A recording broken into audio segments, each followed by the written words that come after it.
बिस्मिल्लाहिर्रहमानिर्रहीम। अस्सलाम वालेकुम। मैं हूं मीर हिलाल हाजुरी। आप देख रहे हैं गुलिस्तान न्यूज का फेसबुक लाइव। और फेसबुक लाइव में अभी बात करते हैं डॉक्टर फारूक अब्दुल्ला के, क्योंकि आज नेशनल कॉन्फ्रेंस के डॉक्टर फारूक अब्दुल्ला को एक बार फिर से पार्टी का सदर मुंतखब किया गया है। क्योंकि इससे पहले आपको याद ही होगा कि डॉक्टर फारूक अब्दुल्ला ने आइंदा के लिए सदारत उम्मीदवार के बतौर खड़ा होने से मना किया था और उन्होंने कहा कि अब उसकी सेहत और उसके साथ साथ जो उसकी एज है, उम्र है, वो अब इजाजत नहीं देती है कि वो पार्टी की कमान को आगे ले जाए या आगे संभाले। लेकिन जब जम्मू के अंदर डेलीगेट्स की मीटिंग हुई है, कश्मीर के अंदर भी नेशनल कॉन्फ्रेंस के डेलीगेट्स की मीटिंग हुई है, पार्टी के लीडरान की मीटिंग हुई है, तो दोनों जगह पर यूनानिमसली डॉक्टर फारूक अब्दुल्ला के नाम को ही पार्टी सदर के लिए तजवीज किया गया है। तो इस तरह से जम्मू सूबे के जो पार्टी डेलीगेट्स थे और कश्मीर सूबे के जो पार्टी डेलीगेट्स थे, उन्होंने यूनानिमसली डॉक्टर फारूक अब्दुल्ला को ही रेकमेंड किया और इस तरह से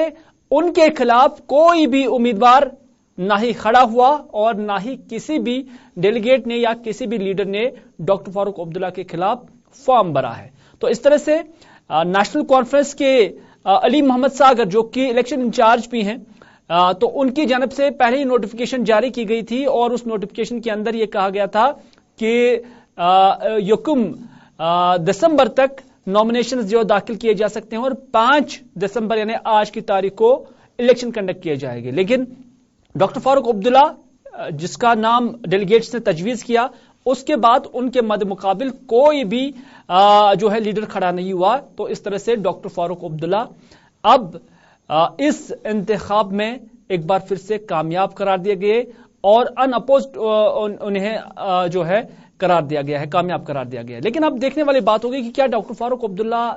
जो उन्होंने कहा था कि वो उम्र का तकाजा या उसके साथ साथ सेहत जो मेडिकल कंडीशंस हैं उनको देखते हुए वो कंटिन्यू नहीं करना चाहते हैं, क्या वो कंटिन्यू करेंगे? और क्या अब उनके लिए मजबूरी बन गई है, क्योंकि जम्मू से लेकर कश्मीर तक जो नेशनल कॉन्फ्रेंस की लीडरशिप है, उनका जो एतमाद है वो डॉक्टर फारूक अब्दुल्ला पर ही रहा। तो इस तरह से उनके लिए भी अब ये जिम्मेदारियां बढ़ गई हैं कि उन्हें बहसत पार्टी के सदर अपना टेन्योर कंटिन्यू करना होगा और जो पार्टी की कमान है उसको संभालना होगा। क्योंकि उसके बाद ये तबसरे किए जाते थे कि शायद उमर अब्दुल्ला, क्योंकि लास्ट टाइम जब मीटिंग भी हुई है तो उसमें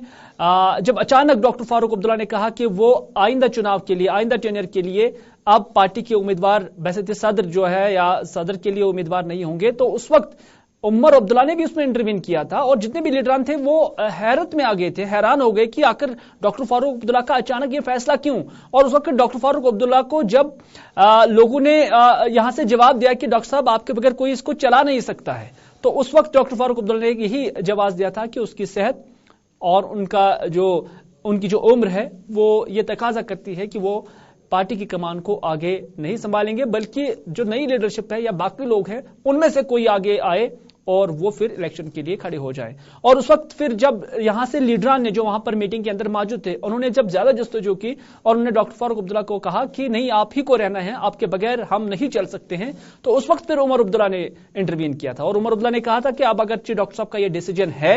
तो फिर ज्यादा जोर जबरदस्ती ना किया जाए, क्योंकि उन्होंने जो कुछ चीजें बताई हैं, सेहत का उन्होंने जो है यहां पर पॉइंट रखा और उसके साथ साथ उम्र का भी उन्होंने जिक्र किया, तो उस पर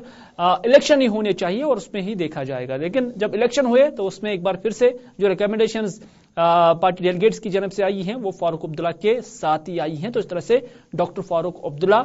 अब नेशनल कॉन्फ्रेंस की जो सदारत है पार्टी की वो आगे भी ले जाएंगे। तो नाज़रीन, आज के इस फेसबुक लाइव में बस इतना ही। अपने मेजबान को दीजिए इजाजत। खुदा हाफिज।